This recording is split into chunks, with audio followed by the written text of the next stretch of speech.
that is the dentin bonding agents. It is adhesion is derived from the Latin meaning a state in which two surfaces are held together by interfacial forces like the valence forces or the interlocking forces or both.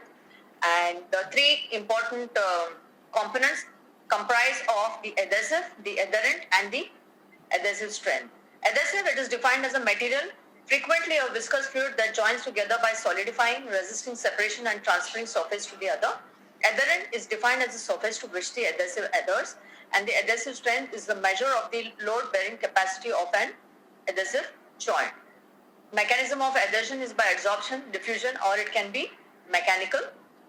We have the enamel adhesion and dentin adhesion. Enamel is hydrophobic in nature. Dentin is hydrophilic in nature. So these are different substrates on which the adhesion is always going to be challenging. So in enamel adhesion, you know all that we carry out the acid etching, and then we apply a fluid resin-based material onto the surface, and then these monomers in the material are polymerized, and this forms the interlocking. The etching pattern, there are three types. Which are the types of the etching?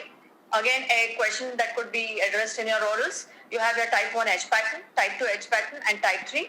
So it is the prism structure, in which the type 1 you will see the dissolution of the prism cores without the involvement of the prism peripheries. In type 2 peripheral enamel is dissolved, and in the type 3 it is less distinct than the other two patterns.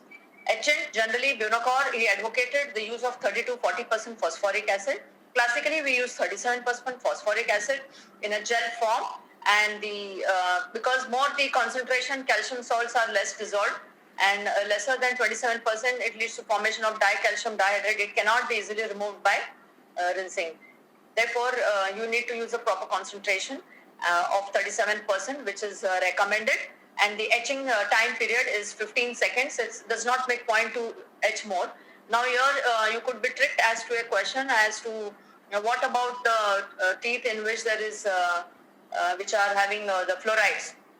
There the etching time is definitely increased for 1 minute, where it takes a longer time because whenever there is fluorosis. So however, in the other cases 15% should be a good enough time. So now let us come to the dentin adhesion. Why it is different, enamel and dentin adhesion, is because dentin is a wet structure and it is a moistness which plays a very important role that does not allow the adhesion. Therefore, it is always going to be challenging. And let us see what are the challenges. The question here that could be asked is, what are the challenges that are faced in dentinal adhesion? So one is the structure of the dentin. The second point is the smear layer, and the third is the stresses at the resin-dentin interface. What is a smear layer? Smear layer is a residual organic or inorganic components which are formed when a tooth is prepared using a burr or any other instrument, and it is around 1 to 10 micrometers thick, and it comprises of, according to the SCM studies given by Schulin in the year 1988, he says that it comprises of small particles of mineralized collagen matrix, inorganic tooth materials, saliva, blood, and bacteria. According to Brandstrom, the organic component comprise of the coagulated proteins from the collagen, which is denatured by frictional heating of the cutting. That is when you prepare your tooth. So dentin bonding agents is defined as a thin layer of resin applied between conditioned dentin and the matrix of a composite. So the term dentin bonding agent is no longer relevant as current bonding enamel and dentin. So we are using it to bond both the enamel and the dentin. And due to acid etching, micro leakage or loss of retention is not a hazard. Enamel interface which is encountered at the resin-dentin interface.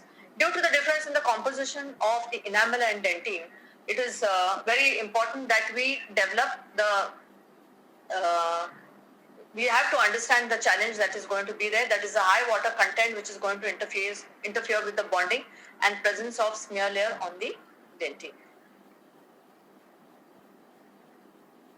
So dentin bonding agents, it is here we said it's a thin layer that is has been applied, and due to acid etching, micro leakage, enamel surface, but it is encountered due to the differences in the component that will adhere. You can see the composition here, presence of smear layer on the dentin.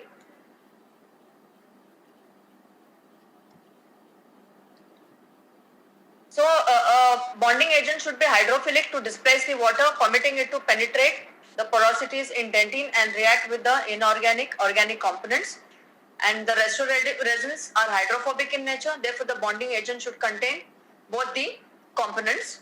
And the hydrophilic part binds either to the calcium or collagen, whereas the hydrophobic part bonds with the restorative resins. Now what is that layer called as? It is referred to as the hybrid layer. So mechanism of the dentine bonding. So you do an acid washing, you remove the smear layers, it removes the hydroxyapatite, then it shrinks your collagen, and again we apply a primer to rehydrate the collagen. That leads to the swelling of the collagen, and the collagen becomes more stable and the bonding can be carried out.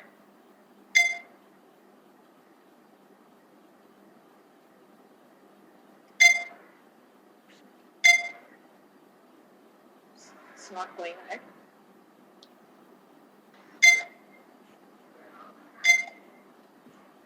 Yeah, so these are the different generations of the bonding agents that we are having. The first generation, second, third, and up till the seventh generation. As you can see that there were one-step and two-step etching. The earlier generation of the bonding agents, which did not have help us to achieve adequate bond strength, and it was very weak strength, and therefore what we see is the fourth and the fifth generation are having good bond strength, and then we have the sixth and the seventh generation, which are the self-etch priming.